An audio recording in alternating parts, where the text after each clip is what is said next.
오늘 제목을 여러분 제가 밤에 뭐로 제목을 잡아야 할지 항상 제가 제일 힘들어하고 제일 끝까지 여러분들 여러 번씩 바뀌고 하는 게 제목인데요.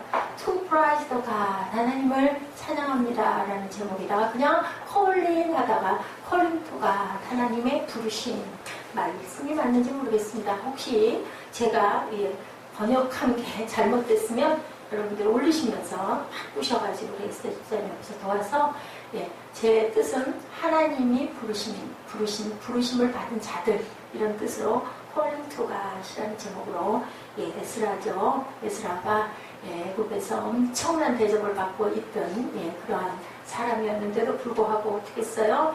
파사 제국이 그걸 쓰면서 하나님의 마음, 내 고향, 내 나라 예루살렘에 대한 그 사랑, 하나님이죠. 가족 중에 한 명이 성벽이 다 허물어지고 말도 아니야 황폐해졌어 이 얘기를 듣고는 그만 울죠. 머리를 쥐어 뜯으면서 내 나라가 엄청난 대접을 받고 있던 그러한 직분을 가지고 있던 제사장의 직분을 가지고 있던 에스라가 자기 나라에 돌아오도록 바닥사스다 왕이 절대로 안 될 것 같은 것을 허락을 해주신 그 얘기.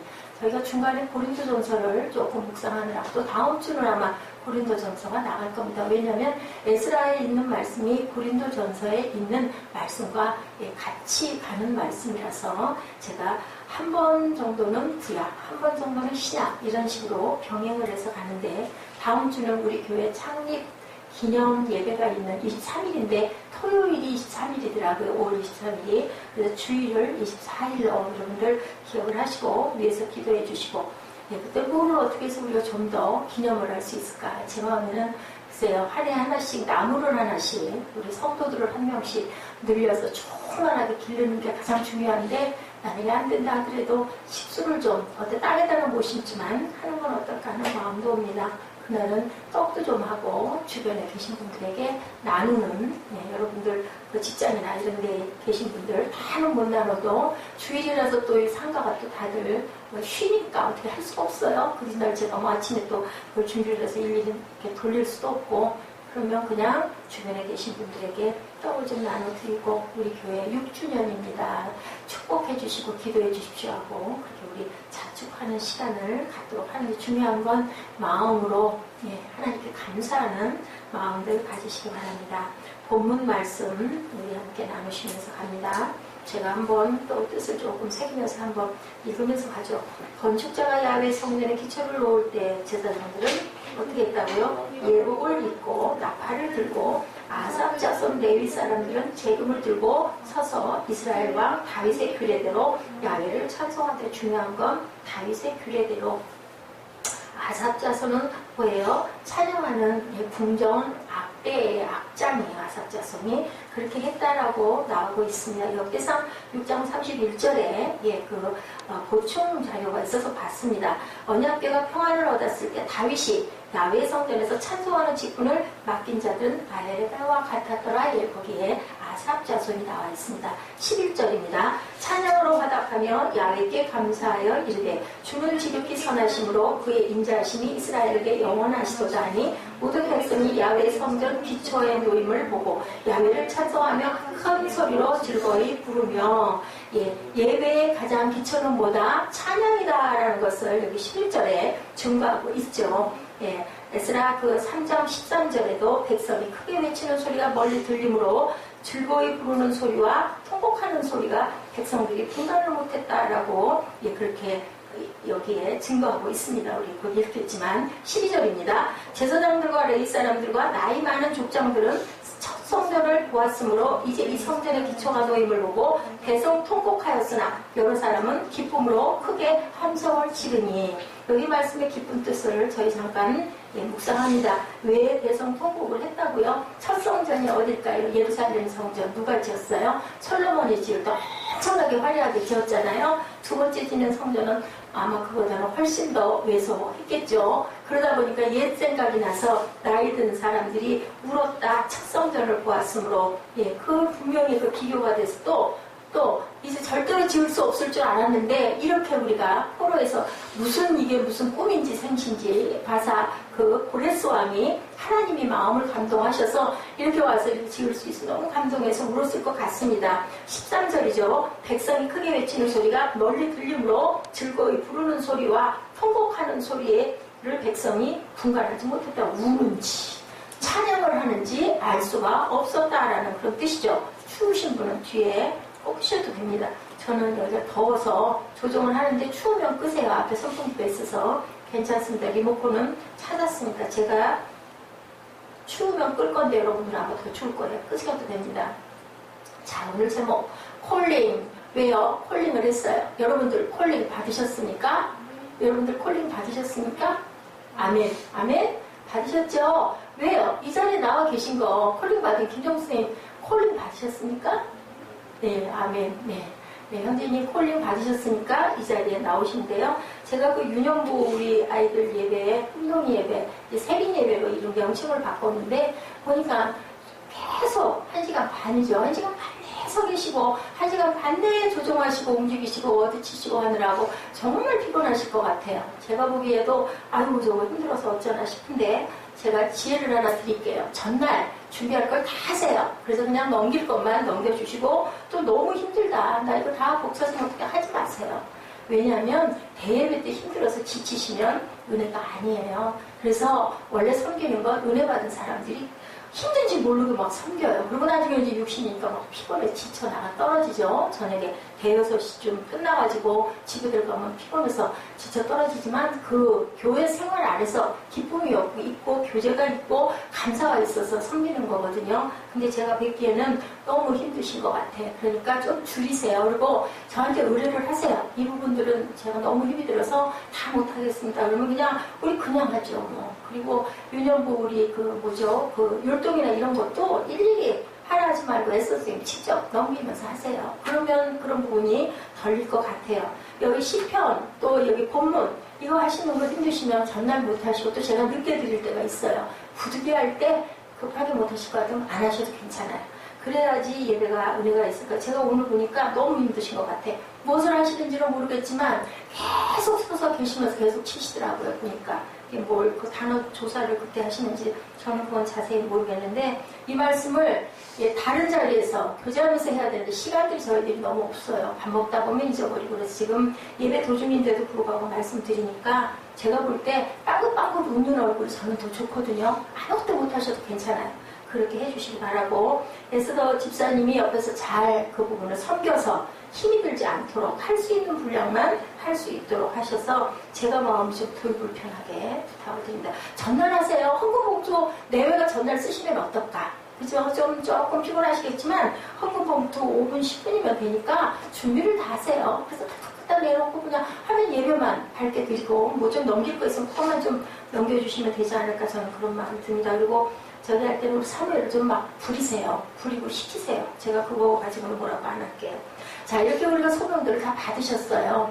그 소명 받은 게 천국의 귀한 잔치에 초청을 받은 건데 우리 모두는 땅에 있는 우리 모두는 예수 믿는다는 거 아니 뭐 예수 믿는 게 나만 믿어 뭐 그 인구가 얼마 25%가 넘는다고 하네요. 예, 바닷물이 25%가 염분이 있으면 짠물이 된다고 해요. 바닷물의 성분이 되는데 우리는 우리 모든 인구의 25%가 예, 크리스찬들인데 과연 세상이 예, 크리스찬화 됐을까? 여러분들 무슨 일을 제가 하고 있는지 아시겠죠? 특히 우리부터 저부터 너무 부족합니다. 이 소명은 이렇게 귀한 거예요. 1차적인 소명은 여러분 모두가 받으셨어요. 누구 때문에 여기 억지로 와서 앉아 계시다면 그건 제가 뭘 말씀을 드릴 수가 없겠지만 또 억지로 와서 앉아있다 하더라도 그러다 보면 은혜 받을까 하고 억지로 와서 앉아있을 수 있는 그 마음도 그것도 이미 소명을 받으신 거고 제가 수요일 금요일 우리 꿈동이들을 끌고 오기도 하고 예, 오고 싶니 올래 말래 물어보기도 하고 그러면 와가지고 예배 안 드려요. 솔직히 말해서 와서 그냥 예배 전에 까불고 장난하고 농담하고 막 이러다가 예배 시간에는 휴대폰 들여다보고 아니면 공부하고 아니면 자고 그래도 제가 그거를 계속 주일마다 반복을 하는 이유가 있어요. 왜? 와가지고 자도 자라. 공부를 해도 와서 자고 장난을 해도 와서 성전에 와서 해라. 그러다 보면 뭐 찬양이 됐든 뭐가 됐든 모습이 됐든 뭔가 각인이 되는 게 있지 않을까. 이게 바로 소명입니다. 여러분들에게 드린 하나님께서 지금 말씀하고 계세요. 예, 교회 내에서 어떤 사역에 꼭 헌신하는 것만이 콜링 받았다, 소명 받았다가 아니고 이렇게 하나님이 어떤 보편적인 은혜 주신 데서 여러분들이 특별 은총을 받아서 성경 말씀을 믿나이다.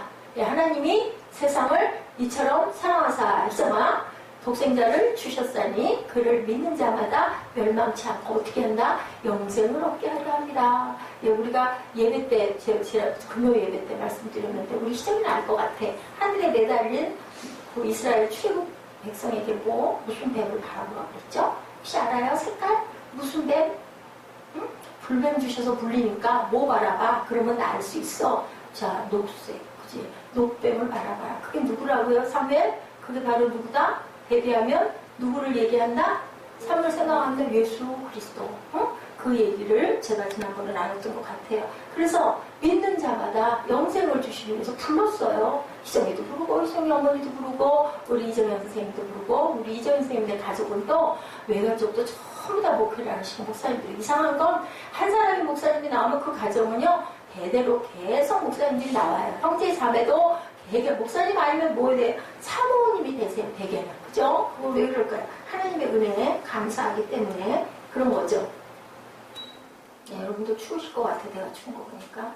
그래서 우리는 에스라 시대에 시온의 땅으로 돌아간 하나님의 백성들이 무너진 하나님의 성전을 다시 짓는 사역을 감당할 때 어떤 태도로 그들이 그 일을 감당했나. 첫 번째 콜링은 예수 믿습니다. 하나님 믿습니다. 그 두 번째는 뭐예요? 이제 두 번째 콜링을 여러분들이 골똘히 고민하시는 분도 계실 거예요. 아유, 나 이거 간사 이거 교회 선생님이 이거 너무너무 못하겠는데 나 이거 안 하고 싶은데 계신 분도 계실 거고 억지 춘향이로 떠밀려서 들어오긴 들어왔는데 나 너무 힘들어. 나 놓고 싶어. 이 분도 계실 거고 아니면 성도로 오셔가지고 뭐를 하긴 해야 될 텐데 뭐를 할까 이런 마음을 갖고 계신 분들 뭐예요? 두 번째 콜링. 그리고 또한 직장에서 아니면 학교를 가는데 나는 뭘로 갈까? 미술을 할까? 음악을 할까? 아니면 과학자가 될까? 아니면 의사가 될까? 이런 생각을 하면서 누구의 그 가능성을 발견하게 해주시는 초등학교 때부터 선생님, 첫째는 또 어머니, 부모님. 그래서 쭉 가면서 예수를 믿어. 그러다 보면 내가 뭘로 하나님의 영광을 드러낼까? 반짝반짝한 보석이 될까? 그죠? 그 모든 것이 소명이다. 근데 우리들이 직장 들어가면서 누가 나 콜링 받았어 하는 사람 있어요? 아니죠. 그냥 먹고 살려고 들어가서 좀 슬픈 건데. 근데 그렇게 해서 헌신하는 분들 정말 하나님께 감사해서 내가 하는 일에서 최선을 다하고 거기서 주신 하나님이 주신 그 대가를 하나님의 성전에 심는 일들 그것도 콜링이다. 소명이다. 2차적인 소명이죠. 예, 내가 예수를 믿고 부름을 받고 구원을 받았다면 하나님 백성이라면 이미 여러분들은 1차적인 콜링을 받은 백성이다. 자, 그러고 나서 두 번째로 나는 어떻게 살아갈 것인가. 그것이 꼭 목사가 되고 전도사가 되고 사역자가 되고 교회 선생님이 되고가 꼭 소명이 아니고 그게 뭐예요? 바로 마르틴 루터가 주장하죠. 어떻게 주장해요? 이제 그렇게 살아가는 것이 아니다 라고 종교 개혁을 일으키는 데서 가장 중심 주제가 누구나 구두를 깁고 있는 구두공도, 길을 쓸고 있는 청소부도, 그리고 주방에서 설거지를 하고 있는 엄마도 다 귀한 사역을 하고 있다. 하나님이 맡기시는 일을 뭘로? 하나님께 감사하면서 한다면 심지어는 아빠가 아이의 똥기저귀를 갈아주고 있다. 그것도 하나님께 감사하고 어이구 이 아들 주셔서 이 딸 주셔서 너무 감사합니다 하고 기저귀를 신나게 기쁘게 갈고 있다면 그것도 또한 예배고 그것도 또한 홀림이다. 아멘? 아멘. 그것이 마르틴 루터가 종교 계획을 한 가장 기본 아주 가장 골수적인 그러한 얘기라는 거죠. 자, 여기 제가 소명이라는 책을요, 신학을 하면서 그 책을 열심히 봤고, 그게 또 과제이기도 했어요. 그래서 오스키니가 쓴 그 소명 안에 그런 얘기가 있습니다. 굉장히 잘 나와 있는 책이에요. 근데 거기에 보면요, 저자는 모든 하나님 부르신 백성들을 향한 부르심을 두고 소명이다. 누구 마르틴 루터의 그 종교혁명의 사상과 똑같은 얘기를 하고 있어요. 근데 이런 생각을 소명을 받으면 반드시 내가 교회에서 뭔가 해야 돼. 이것만이 소명은 아니다라는 거죠. 지금 얘기했던 것처럼 내 자리에서, 내 직장에서, 아니면 내가 학생들을 가르치면서, 아니면 또 내가 다른 업종에 종사하면서 가장 위에다 누구를 두고 꼭 둬야 할 건 있어요. 하나님을 모시고 내가 하나님께 감사하면서 내 맡은 일, 근데 난 이 직장일 너무너무 힘들어. 이거 뭐 다른 게 없을까? 물론 그럴 수도 있어요. 그죠? 우리는 하나님이 딱 주시면, 우리 출애굽 과정 지금 금요 철야 때 계속 보고 있죠. 아니 왜 하나님이 너희들 가나안으로 가라고 그랬는데 그렇게 고생을 하겠어요. 그냥 딱 해서 편하게 좋아? 갈 수 있으면 좋은데 막 죽고, 그죠? 그리고 막 병들고 무너지고, 그 자리에 가데스바네아 같은 데서는 38년이나 거기서 헤매고 그냥 살고, 그러다가 결국 나중에 1세대들이 다 죽고, 원망했던 세대는 다 죽고, 살아있는 사람이라고는 모세와 갈렙과 여호수아만 살아있고, 가다가 또 누구도, 모세도 결국은 느고산에서 돌아가는 일이 생긴다면 그건 뭐예요? 소명 주셨으면 슉슉슉슉 가가지고 슉 들어가면 좋겠는데 그렇지 않다는 거예요. 여러분들이 지금 직장에서 힘들고 어렵고, 아이고 내가 하나님 가는 길 가는 거 너무너무 힘들어. 그러니까 조금은이지 않을까. 그죠, 여러분들? 이원론적 소명은 교회에서 영적 사역은 높은 소명, 세상에서 일은 낮은 소명이다라고 생각하는 것이 이원론적인 잘못된 소명이다. 제 얘기가 아니고요. 오스키니스가 얘기한 소명에 대한 해석을 이렇게 해놓고 있다라는 거죠. 우리 아까 그 세빈 예배에서도 얘기를 했지만, 무엇을 하나님을 사랑하는 것, 하나님을 사랑하는 것이 바로 세상을 아름답게 빛내고 섬기는 일. 누구예요? 그 선생님이 어땠어요? 그 주지사가 됐죠, 나중에. 그 학생이 그렇게 클라리넷을 못 부는데도 끝까지 격려해 주죠. 무엇으로? 사랑으로. 그랬더니 결국은 그 학생이, 그 시의 주지사가 돼가지고 나중에 25년 만에 찾아오죠. 선생님이 그동안 작곡하신 관현악곡, 교향곡을 멋지게 연주할 수 있도록 다들 몰래 모여서 연습을 해가지고 그것을 다 발표하게 했던 그러한 그 사건. 뭐예요? 하나님 사랑 그 아래. 선생님 너무 감사합니다. 스승의 날 주간이어서이지만 정말 그럴 수 있는 제자들을 키운 그러한 그 선생님은 세상에서 이름이 드높아지지도 않았고 그 교향곡이 히트를 치지도 않았지만 얼마나 귀한 일을 한 거라는 거죠. 그것은 과연 뭐다? 하나님의 사랑이다. 하나님이 사랑하셨기 때문에 세상을 이처럼 사랑하셔서 우리에게 독생자를 주셨다. 십자가의 사랑밖에는 없다. 그래서 노뱀과 예수 그리스도가 십자가의 중심이고 우리 기독교의 핵이다라는 거, 기독론이라는 거 제가 말씀을 드립니다. 자, 이렇게 생각은 자연스럽게 교회 안에서 일은 열심히 하지만 세상적 일에 관해서는 아무런 책임을 지지 않고 가능성이 많은 중세기 어두운 시대에 어두운 부분만 헤매고 있는 거, 그것은 뭐라고요? 교회에서의 소명만 대단하고 영적인 소명만 대단하고 세상 밖에서의 하는 일에 대해서는 하찮게 생각하는 것, 그것은 어두운 곳을 헤매고 있는 그런 이원론적인 잘못된 생각이다라고 오스키니는 이렇게 얘기를 한다는 거죠. 이것을 바꾸려고 일어난 것이 바로 종교개혁, 마르틴 루터가 종교개혁. 그래서 신교가 일어나죠. 구교의 지금 어디요? 성당에다가 뭐를 95개 조항을 딱 붙여요. 마르틴 루터가 잘못된 것들을. 그리고 앞에 나가서 외치죠. 죽을 뻔하죠. 쫓겨다니죠. 그러면서도 그래서 결국은 청교도들이 우리 예배 자유하게 잘 드리겠다. 막 그때는요 면죄부가 나타나고, 면죄부가 뭐게요? 내 죄를 써가지고 돈으로 팔아요. 내 죄를. 그러면 네 죄가 사해졌다. 말이 돼요, 여러분들? 그렇게 하면서 교황에게 갖다 준 뇌물들로 내 죄를 사했다. 그러다 보니까 그걸 팔아먹고 막 배불리고 부자 되고. 그건 잘못된 거죠. 그렇기 때문에 우리는 예배를 정말 감사하게 드릴 거야 라고 떠나는 사람들이 바로 미국.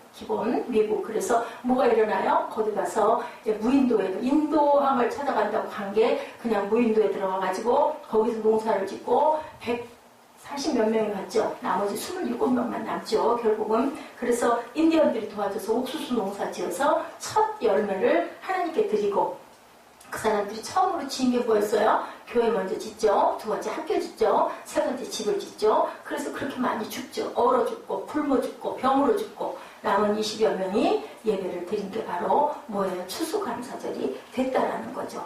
이게 뭐예요? 자신의 소명들을 이루고자 찾아간 거예요. 예배의 자유가 너무 없어서 나는 여기에 반대합니다. 편하게 예배 드릴 수 있는 그 청교도들은요, 자기들이 번 재산을 절대로 후대에게 넘겨주지 않아요. 공부만 시키고 나머지는 아무리 돈이 많아도 그 돈을 모두 다 나라에다가 환원하고 좋은 일에 쓰다가 돌아가고 남으면 그것을 부끄럽게 여겼다라고 그 청교도 정신, 청교도 사상이라고 얘기를 하죠. 예, 우리 개신교 안에 이런 이원론적 편견, 그 편견에 사로잡혀 있는 사람들이 많다. 목사나 교사나 밖에서 사업을 하시는 분이나 직장에 계시는 분이나 선생님이나 어떤 음악가나 누구나 다 똑같은 하나님의 콜링을 받았다. 단 가장 위에 하나님을 인정하고 감사하고 살아가는 자들은 전부 다 소명을 받았다는 거죠. 목회의 길을 가기 위해서 신앙을 하는 것은 소명을 받았다고 하고 직업을 선택하는 것은 소명이 아니다라고 생각하는 것은 잘못됐다. 하나님을 모르고 직업 선택하는 것은 여기서는 제외가 됩니다. 하나님을 믿는 자들이 하나님의 나라를 잘 섬기고자 최선을 다해서 열심히 가정에서 봉사하고 가사 일하고 걸레질하고 아이를 기저귀를 갈아주는 것도 사실은 하나님이 주신 소명이다. 아빠가 됐잖아요. 그리고 아기를 주셨잖아요. 하나님이 무슨 열매예요? 태의 열매는 뭐라고요? 상급이라고 그러셨어요.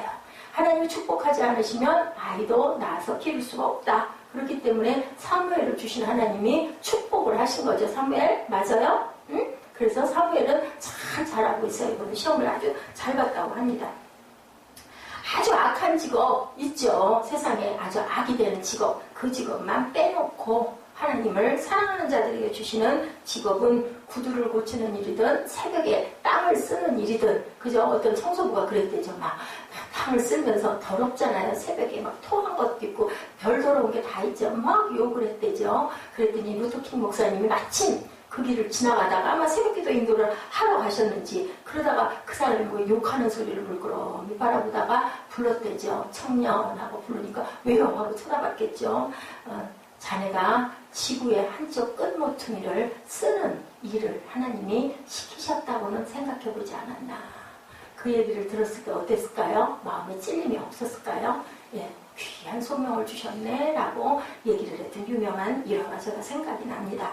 예, 이렇게 영어로 직업은 뭐라 그래요? 보케이션이라고 그러죠. 어떻게 보면은 방학과 같은데 보케이션이죠. 라틴어 보카티오에서 유래했습니다. 보카티오 본래 뜻이 바로 컬링, 소명이라는 거죠. 그렇기 때문에 우리 모든 직업은 소명일 수가 있다. 하나님께서 주신, 우리에게 주신 빛으로 너희를 드러내고 살아라라는 소명이에요. 그래서 모든 게 삶의 생활이 예배가 돼야 된다는 것이 여기 직결이 되죠. 세상에서 이 모든 일이 다 귀한 소명이다라는 긍지를 가지고 너희들은 살아가라. 학생은 뭐를 해야 돼요? 공부를 열심히 하는 일이 바로 소명이에요. 그죠, 예지? 그죠? 우리 예지가 요즘에 아주 소녀가, 성숙한 소녀가 돼서 그 전에 우리 예지랑 너무 달라요. 가끔가다는 제가 이렇게 하고 막 쳐다볼 만큼 아주 성숙해 보이고 어느 날 뺨이 삐알갛게 제가 이상해. 어저께 봤던 예지가 아니야 했는데 그만 이제는 정말 이제는 그냥 아동이 아닌 그런 여성으로 접어드는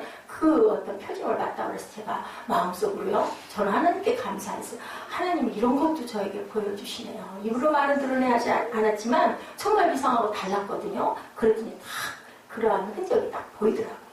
직업에 너무 몰입한 나머지 하나님이 거기 계신지 안 계신지도 생각을 해버리지 않고 출세 승승장구에만 몰두를 하다 보면 그러다 보면 하나님이 왜 나를 부르셨는지 이 일을 내가 왜 맡기셨는지 하나님을 잊어버리고 생각지 못하는 것을 오스기니는 소명에 대한 개신교적 왜곡이다라고 이렇게 얘기를 했습니다. 직업에 대한 카톨릭적 왜곡은 세속적인 일을 다 포기하고 영적인 일만을 격상시키는 것인데 그것은 왜곡이다, 잘못됐다, 영적인 일, 기도만 하고 앉아있다고 세상이 잘 돌아가는 건 아니라는 거죠. 우리가 기도할 때 기도하고 애쓸 때 애쓰고 노력할 때 노력하고 땀 흘릴 때 땀 흘리고 그러기 위해서 또 열심히 몸도 보존하고 밥도 잘 먹고 또 뭐도 잘 자고 사무해라 잠도 잘 자고 응? 휴대폰 보지 말고 응? 핸드폰 보지 말고 20분만 집중해서 말씀을 듣고 아니면 요약을 하도록 하세요. 자, 에스라 시대에 고향 예루살렘으로 누가 돌아왔어요? 그 귀한 직책, 아주 그냥 호화롭게 살 수 있는 모든 것을 다 제껴놓고 에스라가 무너진 성벽을 재건하기 위해서 에스라는요, 안 들리는 소리가 다 들린 거예요. 그래서 아주 핍박과 미움도 너무너무 많이 받았다고 그래요. 하나님의 사역을 감당하는 올바른 태도를 어떻게 발견했나, 우리 이 부분을 놓고 한번 영적인 메시지를 한번 저희들 마음으로 묵상해 보십니다. 첫 번째, 아까 나왔죠? 그 기본절에 뭐 한다고, 제일 먼저 뭐 한다고 나왔어요? 11절에 나왔죠? 찬양으로 화답하며 야훼께 감사하는 건 뭐 해야 될까요? 찬양하며 거룩한 일을 시작한다. 본문에 성전에 기초가 놓여지는 순간 이스라엘 백성들이 제일 먼저 한 일이 찬송이었다. 하나님을 찬양함으로 거룩한 일을 이루는 것이다. 본문 10절이죠. 건축자가 야훼 성전에 기초를 놓을 때 제사장들은 뭐를 했어요? 예복을 입고 나팔을 들고 아삽 자손 레위 사람들은 재금을 들고 서서 이스라엘 왕 다윗의 규례대로 야훼를 찬송했다. 중요한 거, 다윗의 규례대로 찬송했다가 중요합니다. 이스라엘 왕 다윗의 규례대로 야훼를 찬송하되 하나님의 일이라면 당연히 찬양과 경배로 시작이 되어야 된다라고 이렇게 증거하고 있어요. 제가 맞는지 틀리는지는 모르겠어서 제가 교회 이름은 얘기하지 않습니다만은 그 교회는요, 거의 전체 모든 성도들이 다 일어서서 전부 다 찬양돼요. 전부 다 찬양을 한다고 그래요. 그리고 정말 성가대가 거기는 뭐 우리 교회처럼 조그마한 교회가 아니고요. 아마 한 1만 명 이상, 훨씬 많은 사람들이 있는 그런 아주 대단한 교회인데요. 정말로 3분의 2 이상이 성가대 가운데로 다 있고, 그 교회 성전 안이 이만큼이 성가대 석상이에요. 왜? 찬양 받으시기에 하나님이 기뻐하시는 곳이기 때문에 우리가 입을 열어 찬양한다는 거, 찬송한다는 게 얼마나 복된 건지 여러분들은 모르실 거예요. 제가 그 부분에 우리 에스더 집사에게 엄청난 감동을 받습니다. 그 수요일 금요일 같은데 얼마나 피곤하겠어요. 근데 목소리가 뭐 짱짱해요. 어디 그게 피곤해요. 뭐 본인은 아마 목도 아프고 다리도 아프고 무척 힘들 건데, 제가 그래서 오늘 그 납작한 신발을 그 목욕탕에서 신는 그 슬리퍼를 신고는 어저께 전도로로 간다고 탁 나선 거예요. 또 그런 것도 생긴 거하고 너무 다르게 아주 털털하죠. 그래서 아이고 그거 좀 아니야. 그랬더니 이제는 남자아이 목욕탕 들어가는 슬리퍼를 또 끌고는 간다고 그래서 그 생각이 탁 나더라고요. 아이고 그 신 갖다 줘야겠다. 그 신 신고 아마 전도 또 안 할 것 같아. 그럼 또 그것도 또 땀 차고 안 좋다고.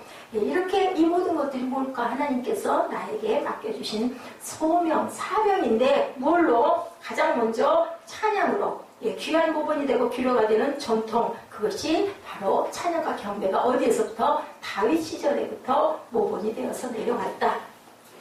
당연히 하나님의 일이라면 찬양과 경배로 시작되는 게 마땅한데, 이러한 전통과 규례는 신약시대까지 계승이 되죠. 로마서 12장 1절 말씀에 제가 아까 묵상 때 여러분들에게 제가 쭉 입술로 고백한 얘기입니다. 형제들아, 너의 몸을 하나님이 기뻐하시는 영적 예배로 산 제물로 드리라. 그것이 우리의 영적 예배니라. 로마서 말씀이죠. 12장 1절 말씀입니다.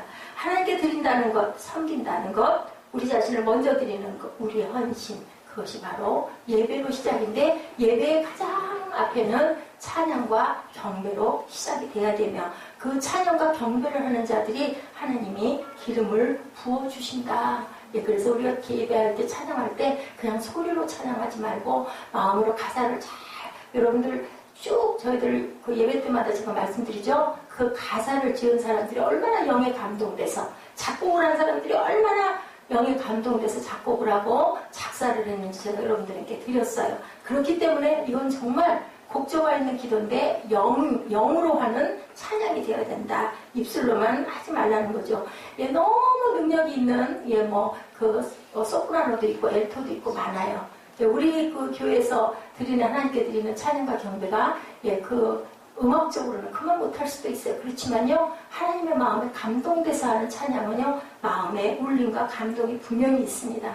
우리가 감동하고자 하는 일, 그 일이 그냥 사람의 일이 아닌 하나님의 일이라는 것, 그것을 여러분들 꼭 기억하시기 바랍니다. 세상에서 봤을 때는 미련한 것 같고 둔한 것 같고 바보 같은 그 일을, 아니 뭐 하는데 기쓰고 한 달 내내 스트레스 받으면서 정말 갖은 비굴함을 다 받으면서 일을 해가지고 그 일한 소산의 거의 다를 하나님 전에 드려요. 하나님 저는 별로 그렇다고 해서 세상에서 말하는 것 같은 부흥도 아닌데 미련한 거잖아요. 바보 같잖아요. 그걸로 멋진 옷도 사 입고 어디 여행도 턱턱 다니고 차라리 가난한 사람들 구제를 좀 해서 불쌍한 사람들 것도 좀 나눠주고 하면 좋을 텐데 그죠? 그럴 수 있을 것 같지 않습니까? 근데 콜링하셨기 때문에 하나님의 나라를 세워가야 된다는 그 마음으로 사람의 마음 안에는 뭐가 있어요? 반대의 마음이 있어요. 갈등이 얼마나 많겠습니까? 흔들림은 얼마나 많겠습니까? 그런데 아까 우리 예배 시간에 했죠. 하늘에 있는 내가 달려갈 길을 위해서는 목숨도 아깝지 않다. 바울의 고백. 거기에 뭐가 있었다고요?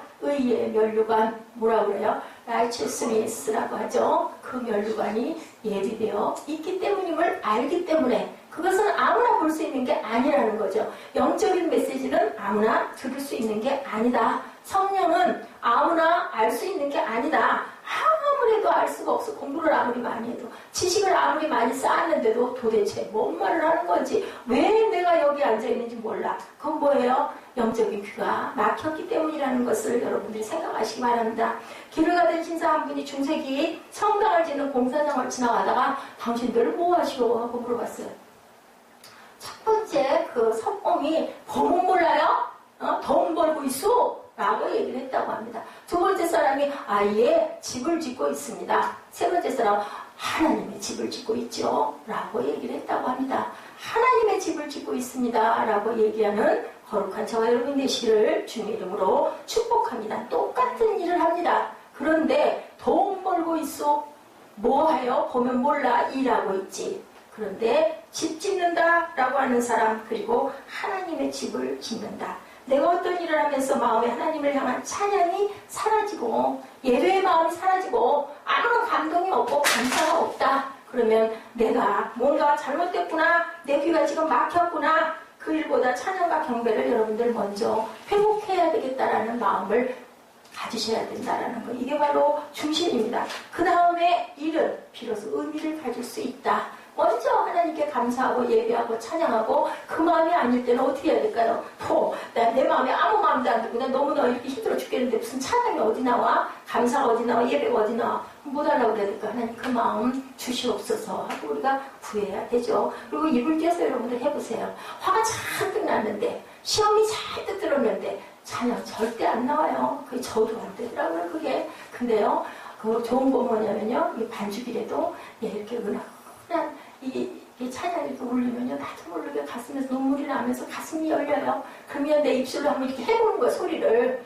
우리 꿈동이들 아까 오는데 그 외국 영어를 잘하는 할아버지를 만났대죠, 계단에서. 근데 어디 가니?라고 영어로 물어봤대나요? 근데 그 말이 대답이 안 나오더라는 거야. 근데 우리 예지가 청취 하고 간다고 얘기를 했다고 막 신나요. 그래서 우리가 뭐 해야 된다고요? 항상 입술로 막 해야 되는 거예요. 입술로 내서 안 하면 회화는 아무 소용이 없다고 그러죠. 근데 그게 잘 안 되더라고요. 저도 그 공부를 하는데 눈으로 보고 읽게 되지, 따라가게 되지 입술로 going, I'm going school 이런 거 안 나와요.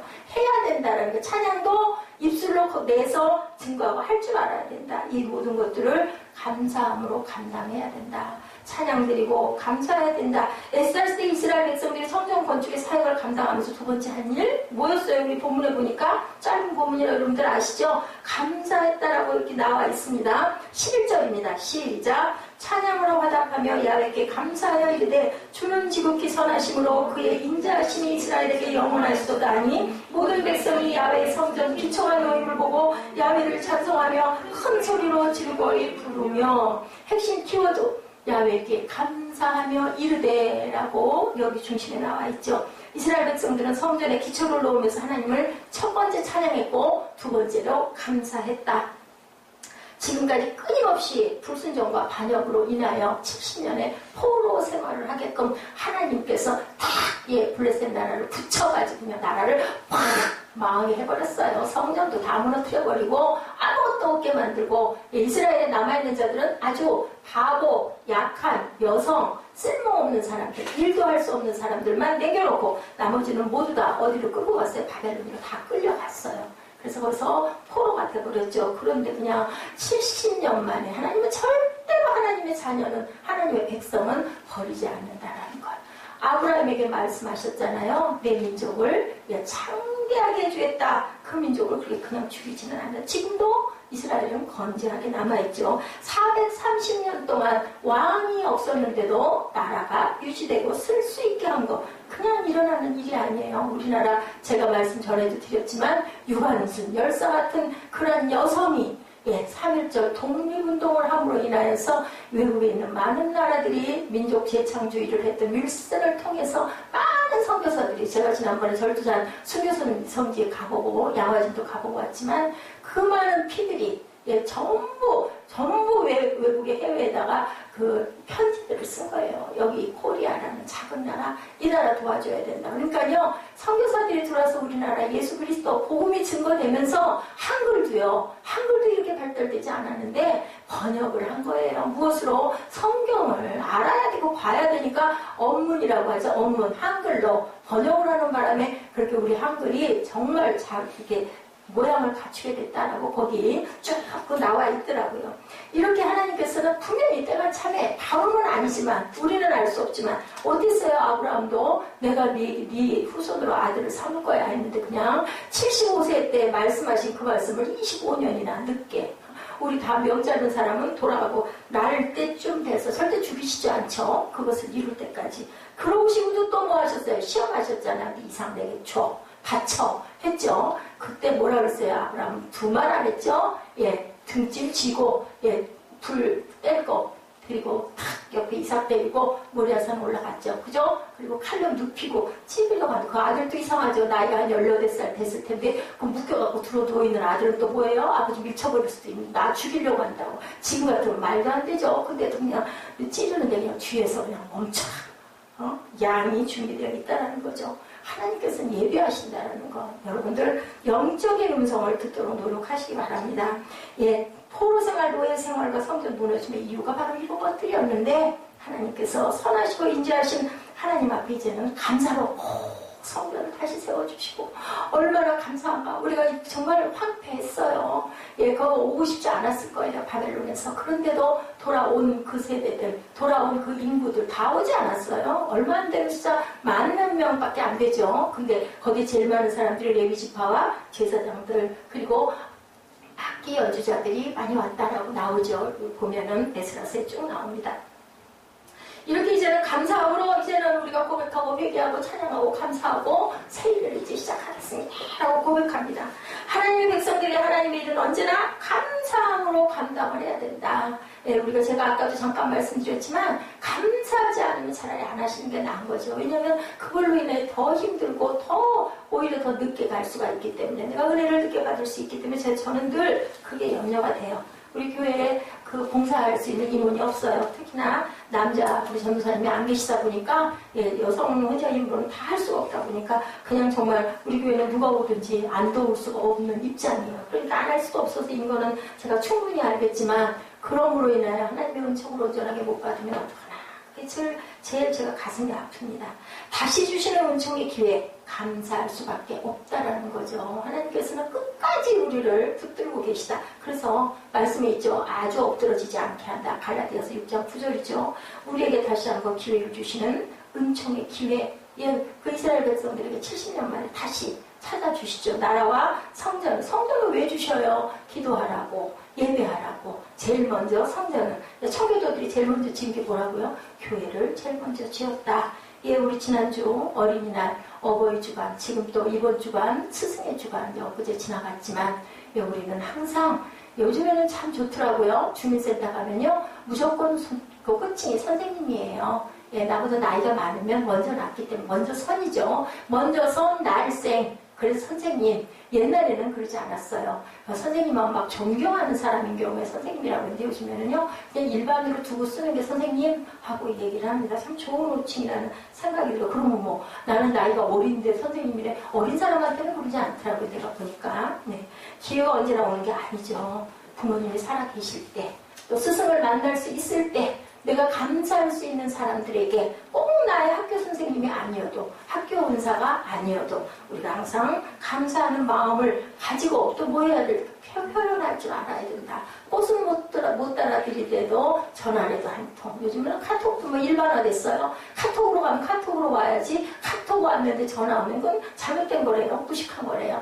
카톡 오면 카톡으로, 문자가 오면 문자로. 그렇지만 제 생각에는 그런 스승님한테는 전화 한 통, 전화 드려도 괜찮겠습니까? 한번 여쭤보고 전화 한 통 드려서 감사하시는 그런 마음일 때 얼마나 스승님들이, 선생님들이, 아니면 내 어머니가, 내 아버지가 얼마나 기뻐하실까. 그게 바로 선물 아닐까. 그죠? 귀한 선물입니다. 세상에 태어난 첫 번째 스승, 제가 늘 말씀드리지만 어머니, 아이고 우리 어머니는 전혀 번이 안 돼. 택도 없어. 일 수 있지만 그래도 나를 낳아서 젖 먹여서 내가 성장하도록 보호해주시고, 예, 똥기저귀 갈아주시고, 빨아주시고, 입혀주시고, 보호해주시고, 그리고 자라게 해주신 은혜. 어머니가 다 앞으로 완벽할 수 없어요. 예수님이 오셔가지고 뭐라 그러셔서 니들 완벽하다고 제자 삼았어요? 아니잖아요. 그죠? 예, 그것을 변화시키는 게 우리 몫이고, 내 어머니가 잘못됐으면, 내 아버지가 부족했으면 나는 그렇게 가지 말아야지. 이 마음을 먹고 그래도 내가 세상에 있게 해주심을 감사하는 그런 여러분 되시기 바랍니다. 할 수 있을 때, 할 수 있는 방법이 있을 때. 돌아가시고 나면 저는 참 불효녀였어요. 돌아가시고 나니까 그렇게 연연하고 그립고 보고 싶고, 저희 어머니는 저보다 훨씬 젊은 나이에 돌아가셨기 때문에 너무나 그립고 어머니 마음이 나이가 먹어가면서 새록새록 그렇게 느껴지더라고요. 그거는 심은 대로 거둔다라는 거죠. 요전에도 우리 예배 때도 말씀드렸지만 내가 꼭 잘못한 게 아닌데 내가 받는 여러 가지는 주변에, 그죠? 여러분 환경적인 부분도 보면 우리 모두가 잘못한 것들 저지르다 보니까 우리가 벌을 받는데 그거는 그냥 일어나는 일은 아니다. 할 수 있을 때 할 수 있는 방법으로 하나님도 섬기고 여러분들의 부모님도 섬기고 또 이웃도 섬기고 감사하시는 여러분들 되셨을 때 그것도 바로 예배다. 하나님을 먼저 섬기시고 주변의 많은 분들에게 감사하시는 5월 한 달 되시기 바랍니다. 교회에서 주어지는 봉사의 기회가 여러분들 언제나 주어지는 게 아니에요. 어휴 지겨운데 잘 됐어. 그게 아니고요. 영이신 하나님께서 뒤에 써붙여놨죠. 우리 계속 써놓죠. 코란데요. 하나님께서 저와 여러분들을 보고 계신다라는 것. 저는 여러분들 다 모르지만 하나님은 아시거든요. 어떤 교회 어떤 그 안수 집사님이 중병이 암이 걸려가지고 계셔서 그 문병을 하셨대요. 이 와중에. 그랬는데요. 정말 간절하게 부인은 권사님이시죠. 청력의 신앙생활 잘하시고 그분이 정말 힘들게 하셨나봐요. 젊었을 때. 근데요. 암 걸려가지고 푹 돌아가게 생겨서 아마 뭐 그런 목사님들 그 병원 문병 쉽나요? 가기 어려운 걸음 하셨겠죠. 한국에도 거의 안 계시는 그런 목사님인데 갔더니요. 목사님 손을 붙들고 그러더래요. 축복을 해줬더니 목사님 제가 깨어나서 여기서 털고 일어나면 정말 교회를 위해서 귀한 일을 많이 하고 싶은데 목사님 죄송합니다. 제가 안 될 것 같습니다. 정말 안타까웠다고 눈물이. 기회는 언제나 있는 게 아니라 우리가 건강할 때 젊을 때 하나님을 섬기시고 주변에 깊이 감사하시고 봉사하시는 여러분도 되셔서 그러면 뭐를 책임져 주시느냐. 건강 하나님이 책임져 주셔요. 정확한 건 11조 하면 뭘 책임져 주신다고요. 굶어 죽지 않게 먹을 만큼은 주시고 우리가 봉사할 때 하나님께서 건강을 책임져 주시고 나 건강하지도 않은데 그럼 봉사 안 해서 그만큼 더 못할지 우리가 어떻게 알아요. 제가 말씀드렸죠. 새벽기도 나오다가 눈앞에 확 차가 달려드는데 그냥 마음에 이거 사고 난다라는 생각이 간발에 내려오면서 30초 전에 든 생각으로 나도 모르게 브레이크 잡았더니 앞에서 차가 그냥 30cm도 안 되는 자리에 섰을 때 감사. 우리는 이럴 때만 감사해서는 안 된다는 거죠. 하늘에 뜬 별을, 달을 보고도 바람에 흔들리는 나무 잎새를 보고도 아름다운 햇빛을 보고도 물결 여러분들 보셨어요? 저는 요즘에 가끔 물을 봅니다. 반짝이는 그 물결을 보면서도 밤에 비치는 우리 예지가 요즘날 그랬던가 밤에 거리가 너무너무 아름답고 이쁘다. 얼마나 이뻐요. 그런 걸 보면서도 우리가 물론 그건 사람이 한 거지만 하나님이 사람을 낳으셔서 하나님이 사람들을 잘 길러주셨으니까 과학도 발달돼서 세상이 이렇게 아름다운 이 세상에 우리가 살게 된 거 감사하실 때 그래 하나님께서 아유 너희들이 나를 아는구나 그 고백을 할 수 있는 저와 여러분 되시기 바랍니다. 우리 시대 설교가 전 오트 보고는요. 영생의 사람의 특성은 감사의 감각이 발달된 사람이다 라고 이야기를 했다고 합니다. 청각에 문제 생기면 우리 뭐 끼워야 돼요? 보청기 끼워야 되죠.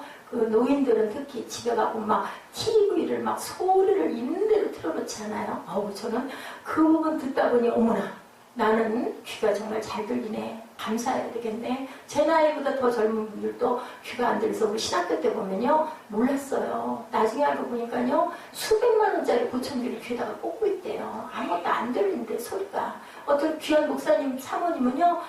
젊으셨을 때 너무 못 먹어서 귀가 막혀갖고 안 들린대요. 지금 엄청난 교회 목사님 사모님인데 겉으로 볼 때 멀쩡해요. 그래가지고 남편분하고 같이 식사를 이 남편입니다. 목사님이 어떨 때는 막 속에서 막 이런 게 올라오고 그래요. 말을 해도 못 알아들어요. 막 싸우듯이 소리를 질러야 알아들을 정도 되다 보니까 그런데 그러다 그냥 주여 한대죠.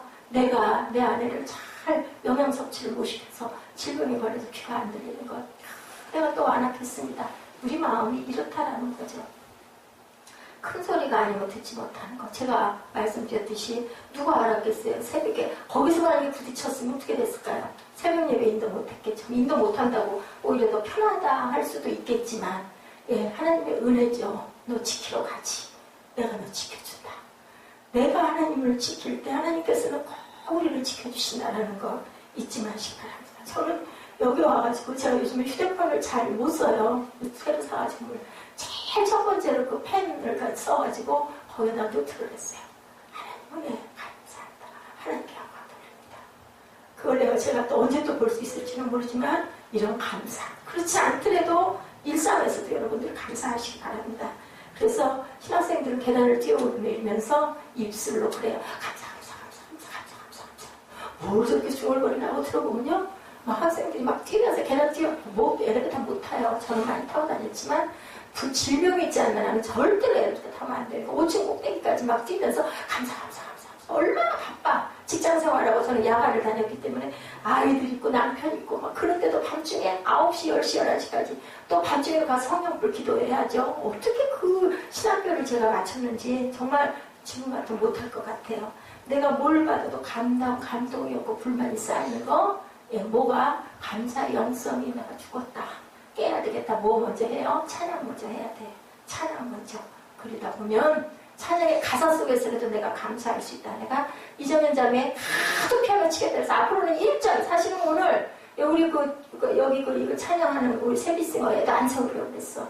근데 어쨌든 우리 교회 와서 열심히 봉사하고 있고 유년부도 또 나와서 섬기고 있고 하니 내가 놔두지 하고 그냥 아까 큰맘 먹고 울컥 삼켰는데 그 찬양 싫어하는 거 아예 찬양 싫어하는 게 아니죠. 나는 여기에 은혜가 있으니까 나 이거 치고 싶고 하나님이 감동을 주셨다니까요. 안다니까요. 알지만 우리 교회 특성상 니는 좀 이것도 좀 해라 하면 아멘 할 줄 알아야 되는데 안 한대. 그럼 너 하지 마. 아예 하지 마. 예배고 기도고 찬양이고 너 그냥 네 피아노만 쳐 하루 종일.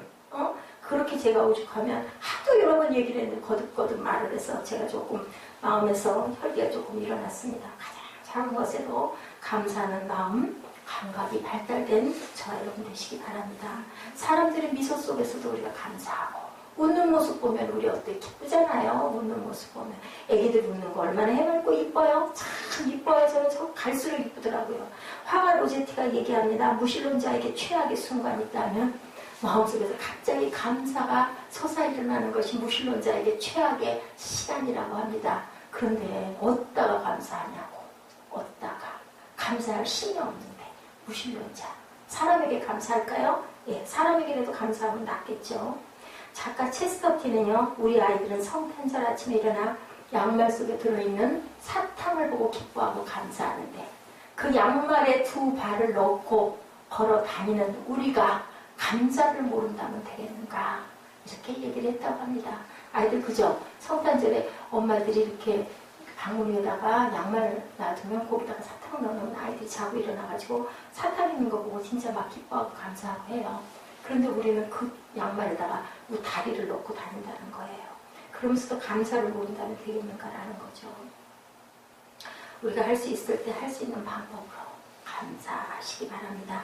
하나님을 알고 하나님이 내게 맡기신 일을 하는 오늘도 감당할 수 있다는 거 그것도 감사할 수 있는 거고 우리가 살아있는 것도 감사한 거고 저는 그래요. 요즘에 좀 다리가 좀 많이 붓습니다. 그런데도 문득 그런 마음이 들어 내가 이러다가 쓰러지는 건 아닐까 그럼 누가 알까 그래도 감사합니다. 이렇게 깨어서 하나님 말씀을 늦은 시간까지 지치지 않고 준비할 수 있고 또 오늘도 또 여지없이 이렇게 여러분들에게 전할 수 있는 거 감사합니다. 하나님의 사역을 감당하는 것도 하나의 중요한 태도는 그것을 무엇으로 감당해야 한다? 기쁨으로 감사해야 된다. 우리가 찬양하고 그리고 감사하고 기뻐하는 것은 한 말씀으로 다 이어지죠. 예, 어떻게 뭐라고 그래요? 네, 항상 기뻐하라. 쉬지 말고 기도하라. 범사에 감사하라. 예, 바울 사도가 예, 명령형을 썼어요. 감사하십시오가 아니에요. 감사해라. 명령형. 원어를 보면요. 명령이에요. 너희를 꼭 감사해야 돼. 왜? 내가 너희를 낳았기 때문에. 세상에 너희들이 기쁘게 살아가라고 아름다운 세상을 주었기 때문에 찬양함으로 감사함으로 기쁨으로 감당해라. 예, 이 세 단어는 하나예요. 예, 말씀하죠. 12절에 제사장들과 레위 사람들과 나이 많은 족장들은 첫 성전을 보았으므로 이제 이 성전의 기초 놓임을 보고 대성 통곡하였으나 여러 사람은 기쁨으로 크게 함성을 지르니 성전 기초가 놓였는데 다시 회복할 수 있음이 기쁘고 감사해서 통곡하는 기쁨이 너무 기뻐도 우리 울잖아요. 예, 저는 참 이상해요. 하나님이 참 귀한 은혜를 은사를 주셨어요. 이게 제 자랑이 아니고요. 때에 따라서 하나님이 그 감동을 주세요. 제가 강날에 잘 울어요. 우는데요. 그 제가 그냥 우는 게 아니에요. 왜냐하면 보통 때는 그런 마음 안 들거든요. 근데요, 정말 그 특징적인 게 몇 가지가 있어요. 오늘도 제가 우리 에스테 집사 11조 제가 읽다 눈물 났는데 뭐 언제는 안 올리나요? 오늘은 뭐 특별히 무슨 한 200만 원 좀 올렸나요? 아니에요. 근데 감동이 오는 건요. 하나님의 성령이 알게 하신 거예요. 진짜 얘가 수고하는구나. 그냥 눈물이 쏟아지는 거죠. 네, 작은 거 하나를 하나님께서 감동하시고 우리 또 이재명 자매 은혜 받을 때 되니까 계속 성령이 말씀을 막 눈물이 쏟아지는 이재명 자매 보면 불쌍히 여겨라. 죄를 좀 세워라. 권위를 회복시켜줘라. 그러면서 직장 생겼어요. 허투루 들을 일이 절대 아닙니다. 정말 이 작은 교회 제가 보잘것없이 이렇게 서 있지만 저는 감사해요. 하나님이 이렇게 영적으로 알게 해주시는 부분들 물론 다 아는 거 아니죠. 틀릴 때도 많습니다. 왜냐하면 내 감독일 때도 있기 때문에. 근데 이렇게 귀한 은혜를 주셔서 감동하게 해주시고 예, 많은 감동된 목사님들 예, 훌륭한 목사님들도 예, 말씀 나누다가 말씀 증거하다가 기도하다가 많이 우세요. 보면 그 눈을 주신 거, 그 마음을 주신 거, 그 감동을 주신 거 회복할 수 있으니 기쁘고 감사해서 통곡하는 이 에스라 시대의 이스라엘 민족들처럼 우리도 그렇게 감사할 줄 알고 눈물 많이 흘릴 줄 알고 기뻐할 줄 알고 기쁜 눈물을 흘릴 줄 아는 여러분 되시기 바랍니다. 우리 같은 사람들이 쓰임받아서 하나님의 꿈의 성전을 지을 수 있어서 너무 감사합니다. 그 사람들 너무 배고팠어요. 너무 헐벗었어요. 그러면서 또 이 성전을 지은 거예요. 세금도 많이 내고. 그래서 누가요? 느헤미야가 전혀 월급을 안 받았다고 그러죠. 10여 년 동안 통치를 하면서도 전혀 자기는 월급을 받지 않았죠. 왜냐하면 백성들의 그 세금 내는 게 너무나 안타까워서. 성경학자들은 나이 든 사람들이 첫 번째 성전 보고 그것 때문에 안타깝고 통분해서 울었다고 하는데 어찌됐든 중요한 것은 이 기쁨은 하나님을 바라보고 살아가는 사람들의 기쁨이다. 성벽, 공사, 성전 완성 이 모든 기쁨이 여러분들 안에 하나님의 성전을 지음으로 감사하고 내가 하나님의 선택한 콜링을 받아서 하나님을 믿게 된 거, 예수를 믿게 된 거 감사하시는 여러분들 성전을 튼튼히 지으시기 바랍니다. 파스칼 제가 지난번에 했는데요. 기독교 천재 수학자죠. 30대 말에 마차 사고로 알타가 요조를 해서 죽어요. 39살에 죽죠. 병석에 누워서 그가 생각하다가 어느 날 놀라운 기록을 남깁니다. 내가 말을 할 수는 없지만 아직도 살아있음에 감사하다. 언어가 다 마비돼 버렸거든요. 마차 사고로 인해서 내가 말을 할 수 없지만 아직도 살아있음이 감사하다. 아직 생각할 수 있고 아직은 쓰임받을 수 있음이 감사하다. 예, 이런 문구를 남깁니다. 이 세상은 잊혀지네. 하나님을 제외한 모든 것은 잊혀지네. 그분은 오직 복음서에서 가르치는 길로만 발견되시는 분. 내 영혼 속에 다가오는 위대한 그분. 오 의로운 아버지여, 세상은 당신을 알지 못했어도 나는 당신을 알았나이다. 기쁨, 기쁨, 기쁨, 기쁨, 기쁨의 눈물. 이렇게 기록을 해서 유명하기 전에 뭐라고 말할 수 없는 거예요. 너무 기쁘고 또 기쁘고 그래도 기쁘고 내가 이렇게 아프고 말도 못해도 기쁘고 살아있는 게 기쁘다. 기뻐서 눈물이 난다라고 고백을 했다고 합니다. 교통사고를 당하고 몸이 자유롭지가 못하고 병석에 누워서 말도 못하는데도 너무 기쁘다. 하나님이 내게 은혜 주심이 기쁘다. 거룩한 기쁨의 눈물의 고백을 에베소서 6장에서 바울 사도는 종들의 사명은 사람들을 기쁘게 하는 것이지만 너희들 그리스도인들은 사람을 기쁘게 하는 자처럼 눈 가림만 하는 인생을 절대로 살지 말아라 라고 말합니다. 이 편지를 받는 빌립보 성도들에게 주 안에서 어떻게 하라고요? 항상 기뻐하십시오. 다시 말하노니 기뻐하라. 그리고 모든 걱정과 근심은 모두 다 하나님께 맡겨라 라고 얘기를 하죠. 감옥에 거둘 수 없는 그 기쁨은 쇠사슬이 결코 매일 수가 없었어요. 그래서 감옥에서도 자기가 세운 교회들에게 막 편지하죠. 내가 어떻게 되는 게 중요한 게 아니라 당신들 이렇게 기뻐하십시오. 감사하십시오. 하나님의 은혜가 감사합니다. 환경이 내가 원하는 대로 굴러가서 기쁜 거는 아무것도 아니에요. 누구나 기쁠 수 있어요. 환경이 아닌데도 감사하고 기쁠 수 있는 거. 여러분들 기쁨의 요소들을 찾아보시면 엄청 많을 거예요. 그들의 삶의 초점을 하나님께 맞추고 살아간 사람들만이 맛볼 수 있는 위대한 기쁨. 아니 이왕이면 아파서 누워있는데 팡새처럼 기쁨이 좋잖아요. 그죠? 그러다 어차피 어쩔 수 없어. 가야 돼. 근데 나는 하늘나라를 소망해. 하나님의 은혜가 너무 감사하고 기뻐. 그러면 아프잖아. 좋고. 그죠? 그걸 넘어서는 기쁨이 있으니까 내가 가야 할 곳에 마음에 안식이 있어서 기쁘고 그리고 내가 갔을 때 하나님께서 팔로 안아주시니 기쁘고 얼마나 감사해요. 아니면 어쩔 건데. 그죠? 우리 그런 얘기 많이 하죠. 19세기 위대한 그리스도인 군인이었던 찰슨 고든 장군이 이러한 위대한 고백을 남겼습니다. 인생을 살아가면 살아갈수록 난파당하지 않기 위해서는 북극성을 기준으로 삼아서 방향을 조정하는 것이다. 우리 기준이 있어야 되겠죠. 무슨 말씀을 여러분에게 전하는지 여러분들 아실 거예요. 하나님 한 분에게만 맡기는 그런 인생들 되시기 바랍니다. 좌절하지 마시고 방황하지 마시고 방황한다고 뭐가 있겠습니까? 하나님 잃어버리고 살면 좋으시겠습니까? 내 마음대로 얼만큼 살 건데요. 몇 년을 마음대로 사시고 싶습니까?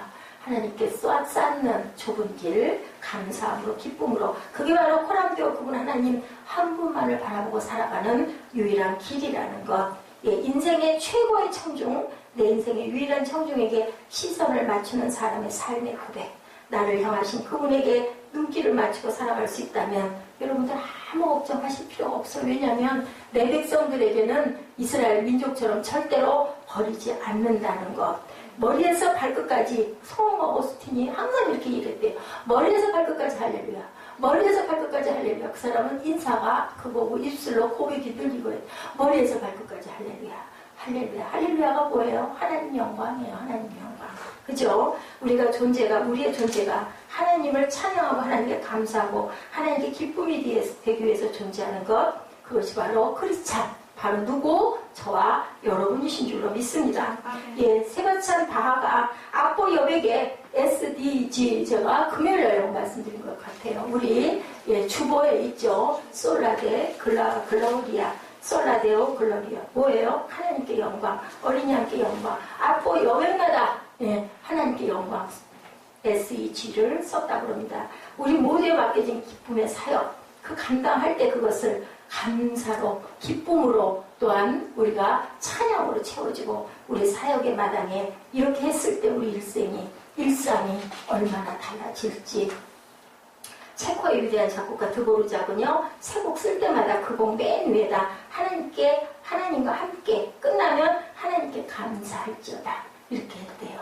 예, 참 연예인들 특히나 음악가들 미술가들 하나님께 은총을 받은 귀한 자들이다. 그거는 하늘나라에 가서 쌓인다네요. 하나님께 영광 돌리고 있는 작품으로 했던 천지창조도 마찬가지고요. 또 보면은 우리 그 성지에 가면 보인다고 그러죠. 천정 벽화가 저도 봤는데 엄청나게 많은 벽화들을 어떻게 그렸을까요? 예, 미켈란젤로가 거꾸로 막 몇 달 동안을 그거 그릴 수 있겠어요? 하나님의 영이 아니면 할 수 없을 것 같아.